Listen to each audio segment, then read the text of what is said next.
Welcome to Group10's Capsim simulation presentation. We launched two products, one high and low tech. In terms of sales, we came fourth, profitability, we came sixth, and market capitalization, we came sixth as well. As you will learn throughout our presentation, we didn't rank among the highest, however, we made significant improvements throughout the simulation. Here's our story. The first step in our initial strategy was to introduce a high-tech product that fell on the lower end of the high-tech segment. As the simulation evolved, we intended for our product to drift to the low-tech market. We decided on this strategy for the purpose of avoiding high R&D costs. The next step in our intended strategy was to introduce a second product in the higher end of the high-tech market during the fourth round of the simulation. From the beginning of the simulation, we decided to issue maximum stock and borrow a large amount of long-term debt to ensure we had sufficient cash to cover all of our R&D, production, and marketing costs. When determining where to invest our money, we chose to invest in automation to increase our contribution margin and profitability. Each round, we gradually increased the automation level until it was at a high level we were all satisfied with. To ensure our product gained a high level of market share, we decided to spend $2.5 million to $3 million on promotion in the first few rounds. Once our customer awareness reached 100%, we reduced our spending to $1.5 million each round. We applied a similar strategy to our sales budget. Overall in Capsim, Group10 came last. Although our placement was not of the highest, we made a considerable improvement in the last couple of rounds after having a strategy meeting with our TAs, which helped us recover from a few mistakes made pretty early in the simulation. The first mistake we noticed was letting our high-tech product drift out too far out of the market and into the low-tech segment without updating it. Since in the first few weeks of the simulation we were learning how to work with it, we did not take into consideration that we should change the product each round in order to match the new recommended ranges for price, age, MTBF, and performance. Essentially, not changing our product was the main reason as to why it drifted out of the high-tech segment and into the low-tech. Once we realized this, we made changes to our product each round to ensure that it was up to date with what was recommended on the foundation fast track for low-tech products. We later introduced our new product, which was high-tech, however it did so one round later than we should have. We didn't take into consideration that when the product was introduced, it would take an entire round until we would be able to work with it. This resulted in us having less time to modify the new product and make it competitive in the high-tech market segment.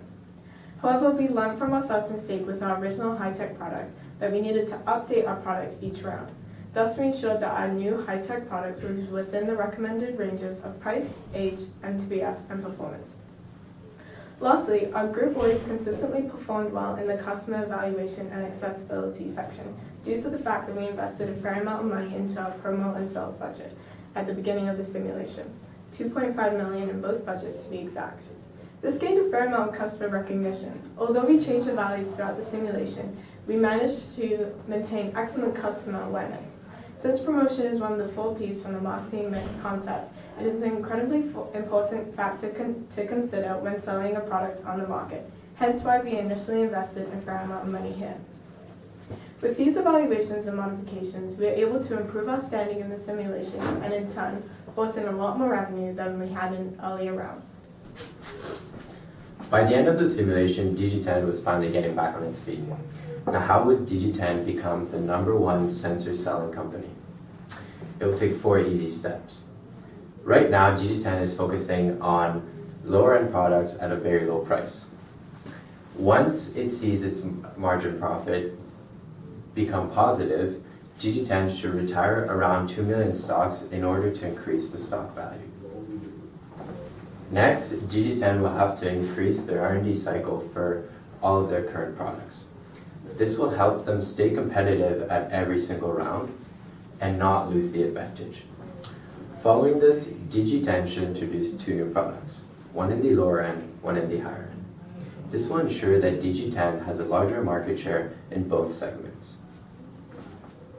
Now that Group10 has developed 4 products, 2 in each product segment, it should now implement a leapfrogging technique.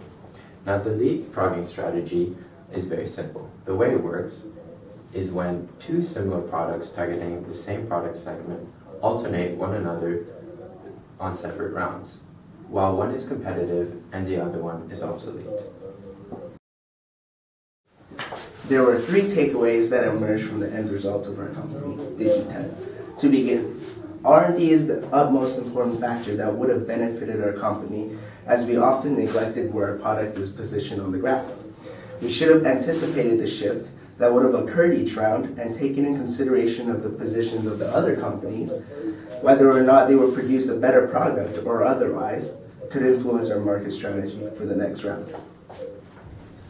Second, fast track numbers are key to understand as it concerns virtually every aspect in this Capsim simulation. They should be read in detail, and every factor should be of equal importance as everything is relative to another.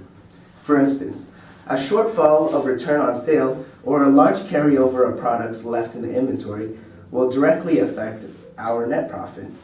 With a limited amount of cash to spend on the next round, we will then need to cut funding for regions such as TQM, which can reduce R&D cycle and cost, and issue more long-term debt in order to get back on our feet.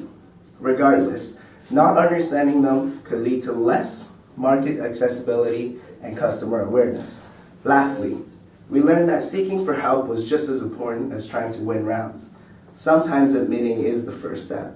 So we took our company's issues and presented them to the TAs, and in return, we were able to attain more profit.